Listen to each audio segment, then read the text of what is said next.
Hi, price God. இப்போ ரீசெண்டாக பார்த்தீங்கன்னா ஒரு ஷார்ட்டில் வந்து ஒரு பாஸ்டர் சொல்லியிருப்பாரு. எபிரேய லாங்குவேஜில் வந்து எதிர்காலம் அப்படின்னு வந்து ஒன்று கிடையாது. அதாவது ஃபியூச்சர் டென்ஸ் அப்படின்னு வந்து ஒரு டென்ஸ் கிடையாது. So present tense, past tense ரெண்டு தான் இருந்துச்சு.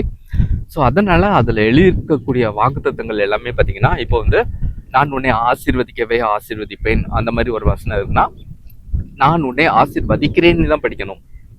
ஸோ அது வந்து ஃபியூச்சர் டென்ஸில் படிக்கக்கூடாது. இப்போ கர்த்தர் உனக்கு வீட்டை உண்டு பண்ணுவார் அப்படின்னா கர்த்தர் உனக்கு வீட்டை உண்டு பண்ணி இருக்கிறார் அப்படி தான் படிக்கணும். ப்ரெசன்ட் டென்ஸில் தான் ஸோ படிக்கணும். ஸோ அது வந்து ஒரு டிரான்ஸ்லேஷன் மிஸ்டேக் அப்படின்னாரு. 100% அது வந்து டிரான்ஸ்லேஷன் மிஸ்டேக்லாம் இல்லை.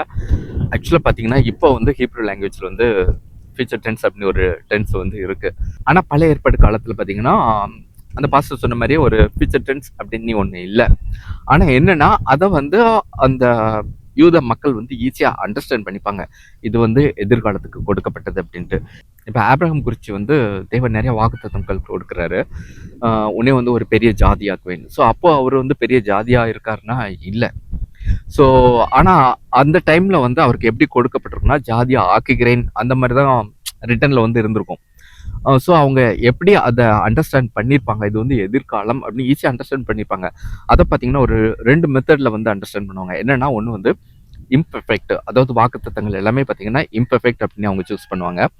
நெக்ஸ்ட் இன்னொன்று பார்த்தீங்கன்னா தீர்க்க தரிசனங்கள் எல்லாமே கண்டிப்பாக இது நடக்கும் அப்படிங்கிற காரியத்தை வந்து ப்ரொஃபெட்டிக் இம்பர்ஃபெக்ட் அப்படிங்கிற ஒரு மெத்தடில் வந்து அவங்க ஈஸியாக அண்டர்ஸ்டாண்ட் பண்ணிப்பாங்க. ஸோ வாக்குத்தத்தங்கள் அது ஆபிரகாம் குறித்ததாக இருக்கட்டும், யாரை குறித்ததாகவும் இருக்கட்டும், அவங்க வந்து ஈஸியாக அண்டர்ஸ்டாண்ட் பண்ணிக்கிட்டாங்க அது வந்து எதிர்காலத்துக்காக கொடுக்கப்பட்டது அப்படின்ட்டு. ஸோ எல்லா வாக்குத்தத்தங்களுமே அவங்க வந்து ஃபியூச்சர் டென்ஸாக தான் அவங்க எடுத்துக்கிட்டாங்க. அது வந்து அவங்களுக்கு தெரியும்.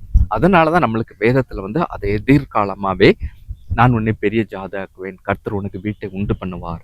ஸோ ஃபியூச்சரில் நடக்க போகிறது. ஸோ எல்லாமே பார்த்தீங்கன்னா ஒரு எதிர்கால டென்ஸாகவே பைபிளில் நம்மளுக்கு டிரான்ஸ்லேட் பண்ணி கொடுத்துருக்காங்க. ஸோ டிரான்ஸ்லேஷன் வந்து தப்பாக இல்லை.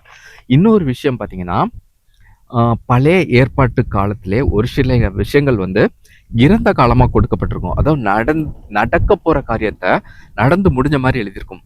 ஸோ அதை வந்து நாமளும் இப்போ படிச்சுக்கிட்டு இருப்போம்.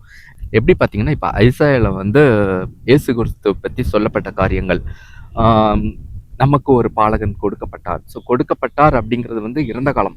இப்போ நம்ம படிக்கிறோம் அது வந்து கொடுக்கப்பட்டார், இயேசு கிறிஸ்து நம்மளுக்காக கொடுக்கப்பட்டார், இறந்த காலம் தான். ஓகே. ஸோ ஆனால் என்னன்னா யூதர்கள் வந்து அந்த டைம் வாழ்ந்த காலத்திலே அது வந்து ஒரு இறந்த காலமாகவே அவங்களுக்கு கொடுக்கப்பட்டது. எதனால் பார்த்தீங்கன்னா 100% வந்து ஷுவராக நடக்கும் அப்படிங்கிறது குறிக்கிறது எல்லாமே அவங்களுக்கு வந்து ஒரு அதை எப்படி சொல்லுவாங்கன்னா ப்ரொஃபெட்டிக் இம்பர்ஃபெக்ட் அப்படின்னு அவங்க அதை சூஸ் பண்ணுவாங்க ஒரு மெத்தடில். அதாவது பாஸ்ட் டென்ஸாக கொடுக்கப்படும். அப்படி கொடுக்கப்பட்டதுன்னா இறந்த காலமாக யூதர்களுக்கு கொடுக்கப்பட்டதுன்னா 100% அது வந்து நிறைவேறியே ஆகும். அதே மாதிரி இயேசு கிறிஸ்துவின் சிலுவை பாடுகள் பார்த்தீங்கன்னா ஐசாயால கிளியராக போட்டிருக்கோம், நம்மளுடைய பாவங்களுக்காக அவர் அடிக்கப்பட்டார் அப்படின்னு. ஸோ இயேசு கிறிஸ்து நம்மளுடைய பாவங்களுக்காக அடிக்கப்பட்டார். நம்மளுக்கு தெரியும் இது வந்து பாஸ்ட் டென்ஸ். அதே டைமில் அதை நம்ம ப்ரெசன்ட் டென்ஸாக கூட நம்ம எடுத்துக்கலாம். ஆனால் இது யூதர்களுக்கு எப்படி கொடுக்கப்பட்டதுன்னா இது அந்த ஐசாயால இருக்கிற மாதிரி அப்படியே பாஸ்ட் டென்ஸாகவே கொடுக்கப்பட்டது, இறந்த காலமாகவே அவங்களுக்கு கொடுக்கப்பட்டது. ஏன்னா இது 100% உறுதியாக நடக்கும் அப்படின்ட்டு. ஸோ இப்போ அதுக்காக இப்போ நம்மளுக்கு வந்து பழைய ஏற்பாட்டில் வந்து எதிர்காலமாக கொடுக்கப்பட்ட வாக்குத்தத்தங்களை வந்து நம்ம ஃபியூச்சர் டென்ஸாக நம்ம ப்ரெசன்ட் டென்ஸாக எடுத்துக்கலாமா அப்படின்னா நம்மளோட விசுவாச வர்த்திக்க பண்ணுவதற்காக நம்ம வந்து எடுத்துக்கொள்ளலாம். அது வந்து தப்பு இல்லை. ஆனால் இப்படி தான் எடுத்துக்கொள்ள வேண்டும், இதான் சரி அப்படின்னா அது வந்து தப்பான விஷயம். இப்போ வந்து கர்த்தர் உனக்கு வீட்டை உண்டு பண்ணுவார் அப்படிங்கிறத வந்து நான் விசுவசிக்கிறேன். அதனால வந்து நான் வந்து கர்த்தர் எனக்கு வீட்டை உண்டு பண்ணி இருக்கிறார் அப்படின்னு நான் எடுத்துக்கலாம். அது வந்து தப்பு இல்லை.